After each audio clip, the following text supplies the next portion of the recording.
Дел од коалицијските партнери на ВМРО ДПМНЕ, особено оние кои ги представуваат помалите етнички заедници, не се согласуваат со декларацијата на албанските партии, велат од владеачката партија, за време на состанокот со 25 членови од предизборната коалиција.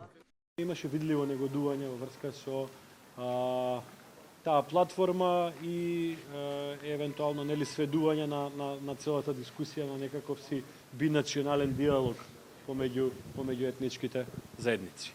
Пред состанокот и дел од коалицијските партнери кажаа дека барањата на ДОИ може да бидат пречка во преговорите. Не може платформата да биде уцена.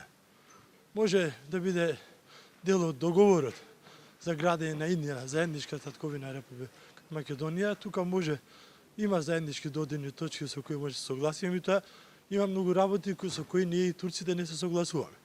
Би сакал да бидам оптимист, бидејќи на Македонија и е потребен оптимизмот во овој момент, меѓутоа ќе видиме, сепак ќе оставиме времето да види да покаже. Од ВМРО ДПМНЕ вела дека преговорите со ДОИ ќе почнат овие денови.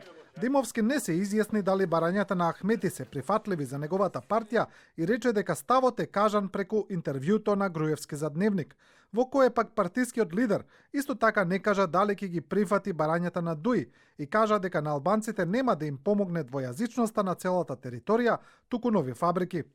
Од ДОИ за 24 вести денеска вела дека преговорите за состав на новата влада ќе ги води лично Али Ахмети, а тој во интервју за телевизијата 21 кажа дека ќе почне да разговара со ВМРО ДПМНЕ.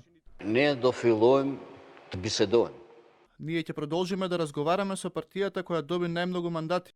Илија Димовски додаде и дека неговата партија е свесна дека било какво парламентарно мнозинство овој пат ќе биде на стаклени нозе, но не коментираше дали тоа значи дека набрзо ќе има нови избори.